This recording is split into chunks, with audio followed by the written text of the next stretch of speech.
O professor Francisco de Oliveira é professor titular aposentado do Departamento de Sociologia da Universidade de São Paulo e é professor emérito da Faculdade de Filosofia, Letras e Ciências Humanas da USP.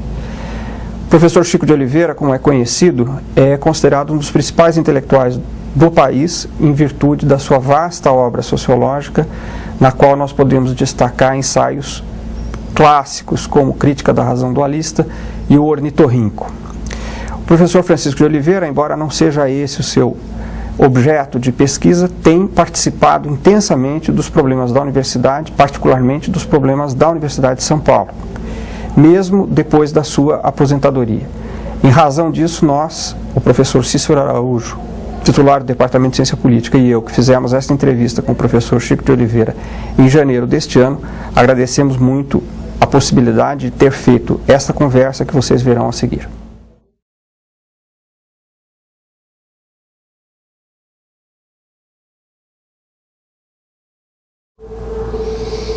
Eu vejo com certa decepção.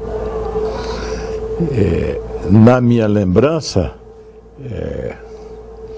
a universidade já foi mais ativa no debate público,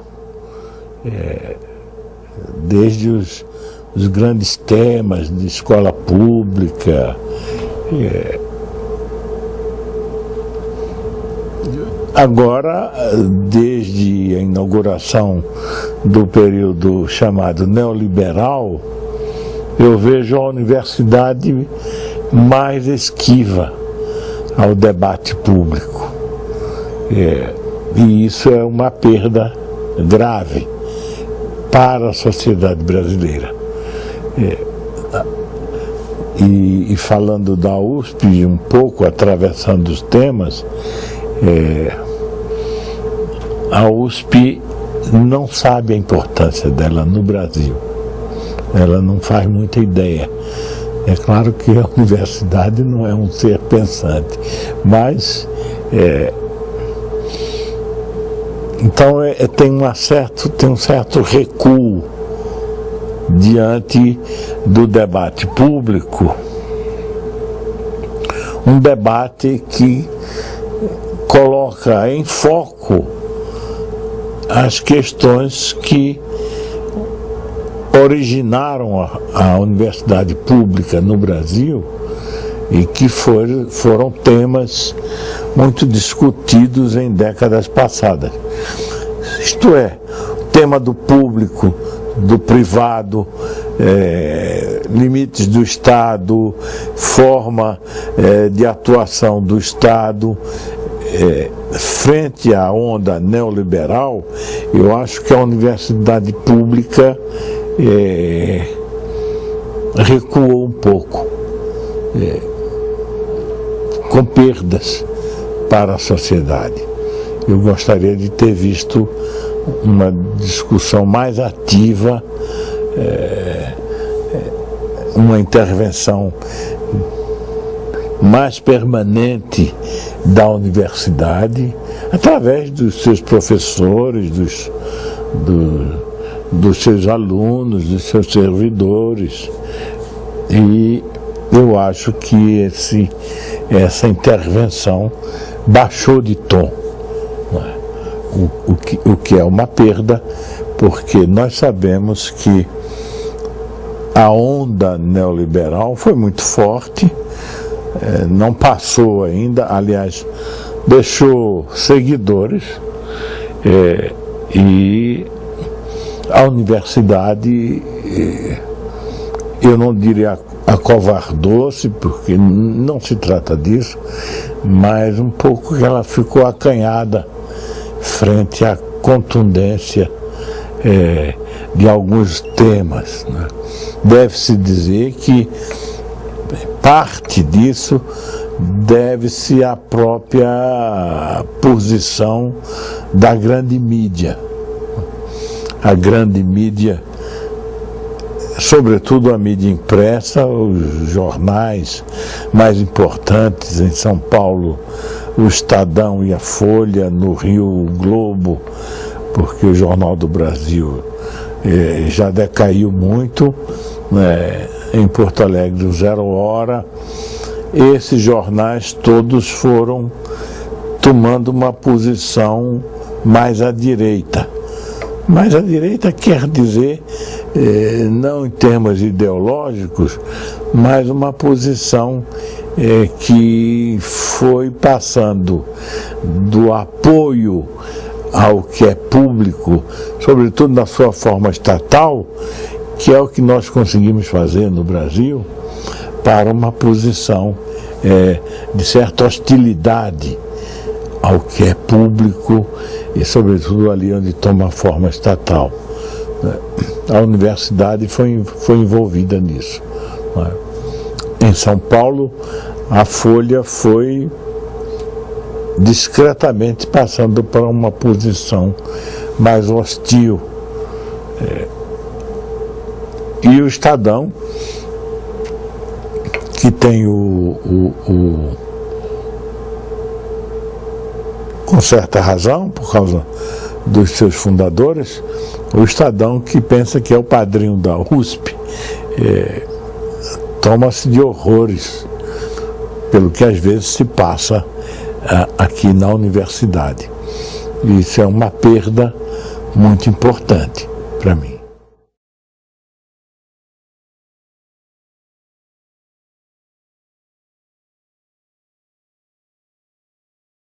Acho que sim.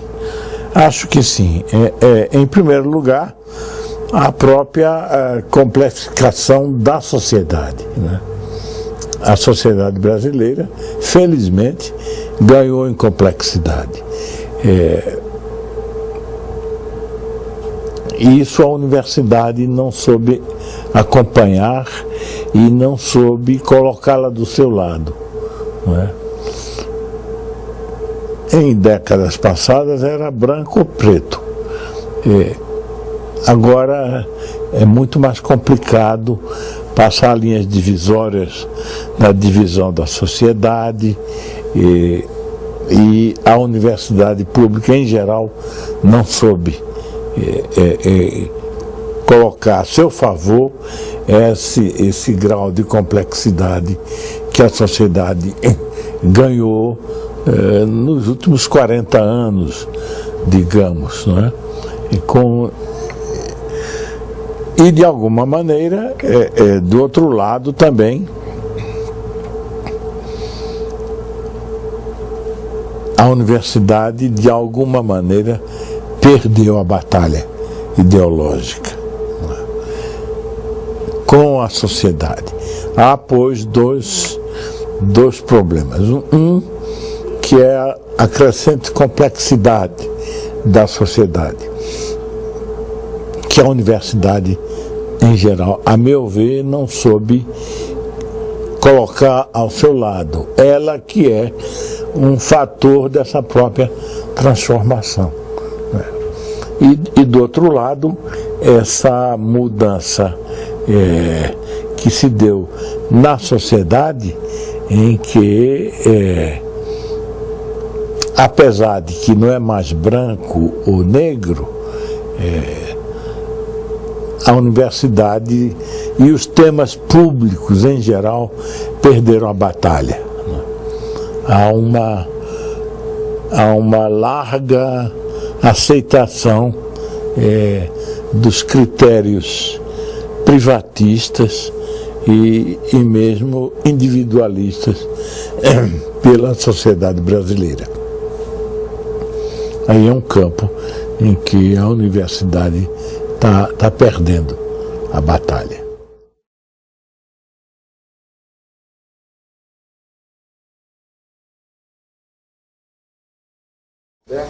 Não há uma relação simétrica entre os dois processos. Até porque, um tanto paradoxalmente, o financiamento à universidade pública cresceu muito, né? Seja principalmente através da expansão, criação de universidades federais, sobretudo ali onde não existia, não é? Então não é um processo simétrico. Houve ao mesmo tempo expansão do gasto com a universidade e essa espécie de perda da batalha ideológica frente à contundência dos temas privatistas e mesmo individualistas, né? Quanto a São Paulo, houve ganhos, sem dúvida nenhuma. A fixação de percentuais do ICMS era uma reivindicação antiga da universidade, isso foi conseguido, o que mostrou um avanço desse lado. É paradoxal porque ao mesmo tempo passa-se uma certa perda.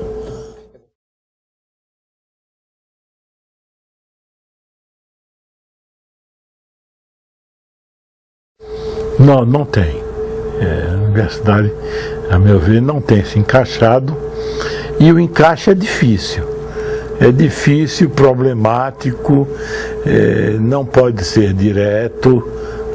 Acho que uma coisa que a universidade tem que preservar de forma até feroz é a sua independência em relação exatamente a esse tema do financiamento. Ela não pode tornar-se nem uma dependência do Estado, nem uma dependência do capital. Isso seria uma perda frente à própria tradição universitária e especialmente frente à própria tradição brasileira. Porque o Brasil como dizia Tom Jobim, que é um dos meus músicos preferidos, acho que de todo mundo, o Brasil não é para principiantes. E entre esses temas que não são para principiantes está o fato de este nosso país, que com seus estigmas, ter criado um sistema público universitário que é quase raro no mundo, né? Que é uma construção histórica formidável. E eu me incomodo muito quando eu vejo equívocos nessa avaliação. O sistema universitário brasileiro é dos melhores do mundo. Não pelo que ele já fez em termos de produção científica, para não ficar também nesse elogio gratuito, mas pelo que ele representa realmente como fator transformador da sociedade. Eu ando muito pelo Brasil, agora menos, porque a idade já não permite. E eu vejo o papel que uma universidade pública tem em certos locais. Uma das últimas vezes que eu fui convidado pela Universidade Federal do Piauí. O Piauí é uma espécie de chacota brasileira, né? Todo mundo, quando quer falar de coisa ruim, fala do Piauí. Pois eu fui ao Piauí, a Teresina especificamente, há uns 5 anos atrás, e me admirei do papel que a universidade tem num estado como aquele. É um estado pobre, sem dúvida, não pode ter a importância, o ensino público não tem o relevo, mas o fato de existir uma universidade pública em Teresina deu outra qualidade ao debate público. É aí que eu acho que está o papel da universidade. E aí que eu acho que, apesar de que isso não é simétrico ao processo de verbas e de financiamento, houve um certo recuo devido à contundência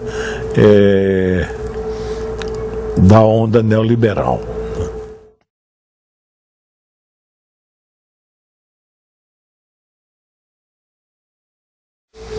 Olha, a USP é o modelo para todas as universidades. Você encontrará com certa facilidade até, sobretudo em certos ramos, em todas as universidades, gente formada na USP. O número de gente que fez mestrado, que fez doutoramento, é crescente. O que fez graduação, não, porque graduação é mais caro para as pessoas permanecerem fora de seus locais. Mas no mestrado e hoje, sobretudo no doutorado, que é onde está a ênfase do sistema universitário em expansão hoje, você encontra muita gente pelo Brasil todo formado na USP. E isso é um galardão. Isso é muito respeitado e muito... A relação das unidades federativas com São Paulo não podia deixar de ser uma relação de amor e ódio, né? Há um certo ressentimento pelo fato de que São Paulo está muito acima dos outros em termos de qualquer indicador econômico, mas ao mesmo tempo há um profundo respeito e em certas áreas até veneração pelo papel da Universidade de São Paulo. É isso que eu chamo, quer dizer, os uspianos não sabem isso muito bem. Eles não têm a consciência da importância que essa universidade tem para o Brasil.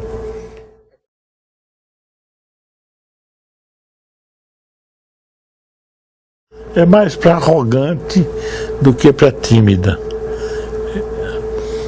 Quer dizer, vocês têm ido a vários locais no Brasil. Basta anunciar que você é professor da USP, que a recepção ao que você vai falar muda. Muda para uma coisa muito positiva. Espera-se que você vá dizer coisas que tenham importância. Então, é mais para o lado arrogante. A USP não sabe bem o que ela significa para o Brasil. E significa muito. Assim como a Faculdade de Filosofia foi criada, dizem as histórias, a imagem e semelhança do padrão francês, até mesmo por causa da missão francesa. Há no resto do Brasil uma emulação em relação à Universidade de São Paulo, né? Mais forte em alguns campos, menos forte em outros. No campo das ciências humanas, a emulação é quase total. Todo mundo quer se parecer com a FEFELESH. Todo mundo quer ter alguma relação. E o que eu não vejo nessa coisa arrogante, não é uma arrogância que proclama. A arrogância está do outro lado. Quer dizer, a USP devia desenvolver esforços sistemáticos para aprofundar essa relação, para criar mais laços, né? Não laços de subordinação, mas onde está aqui, na estrutura da universidade, um departamento que cuide das relações com a universidade pública? Não existe. Isso poderia existir. Então é cada um por si e Deus contra. O sujeito ganha a bolsa, resolve vir, vem. Não há uma ação da USP em direção às universidades públicas, medido até pela pouca importância que o CRUSP tem, né? Mas isso aqui era para ter milhares de alunos das universidades públicas dos outros estados fazendo bolsa aqui, porque é necessário isso, é necessário. E não tem. A USP não se dirige a eles. São eles que se dirigem aqui, ganham bolsas, escolhem alguma unidade da USP para fazer seu mestrado já menos, seu doutorado, né? As fontes de financiamento, felizmente, acolhem, né? CAPES e CNPq, mas a FAPESP, que é uma potência, não tem uma política.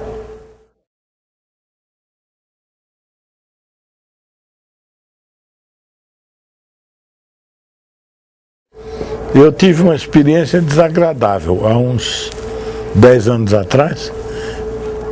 Maria Ângela Dincal estava na Universidade Federal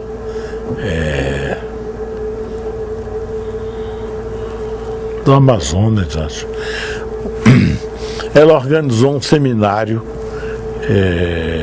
nacional sobre modernidade, universidade, um desses temas guarda-chuva que cabem em tudo. E ela convidou, ela é formada aqui, ela ficou na Unesp até se aposentar. Maria Ângela convidou um time de conferencistas. Eu estava entre eles. Os outros eram Paul Singer, Oliveira Dias Ferreira,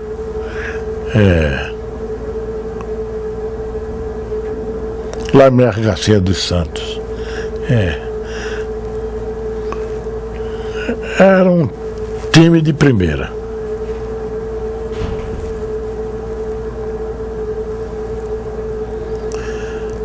A FAPESP recusou-se a pagar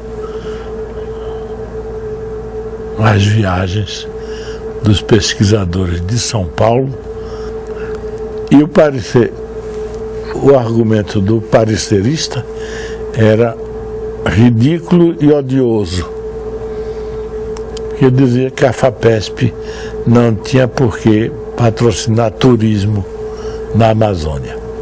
Então, como eu era o coordenador do projeto, que a Maria Ângela não podia ser, porque ela estava exatamente no Amazonas, eu tomei as dores. Eu listei todos os currículos e joguei na cara do parecerista. Perguntei se essas pessoas precisam de burlar a FAPESP para fazer turismo na Amazônia. Eles deram dinheiro. Essa espécie de arrogância que machuca muito e revela que São Paulo, em geral, a USP e a FAPESP não tem uma política para as outras unidades federativas e, sobretudo, para as universidades públicas, né?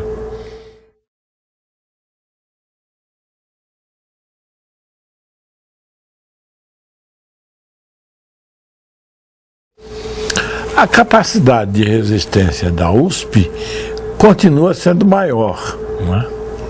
Continua sendo maior por razões bastante óbvias. Ela é a maior universidade brasileira, é reputada como a melhor,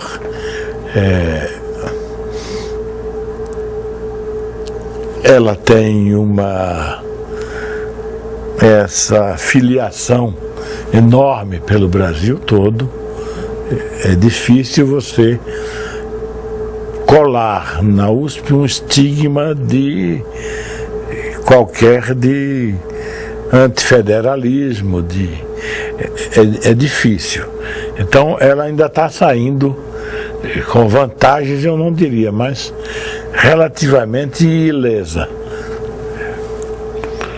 Mas isso pode não durar. Isso pode não durar. Porque a posição, como eu já me referi, dos dois principais jornais de São Paulo é muito hostil à universidade. Quer dizer, basta ver a forma como a imprensa escrita, sobretudo, tratou acontecimentos recentes na USP, no campus da USP, né? Aquilo foi uma espécie de esgoto pelo qual certas reações se canalizaram sobre questões absolutamente banais, né? Se você for estar preocupado com quem fuma maconha no Brasil, está perdido, né? Quem devia preocupar-se com quem fuma maconha era a Souza Cruz. Quer dizer, e 3 gatos pingados que foram pegos no campus da USP fumando maconha, quer dizer, isso realmente... Mas aquilo serviu de vazão para um certo ressentimento e uma postura antipública que a mídia tomou, expressa nos dois principais jornais, né? Os 2 principais jornais, como nós sabemos, têm uma influência enorme sobre a classe média paulista, né? Essa classe média paulista que devia continuar a ser o principal sustentáculo das universidades, né? Não é a classe trabalhadora o sustentáculo das universidades. O sustentáculo das universidades públicas é a classe média, porque ela está no campo da problemática que é o cotidiano das classes médias, né? O tema do público e do privado é um tema que interessa diretamente. Então, além do que você lembrou, ela é a principal beneficiada.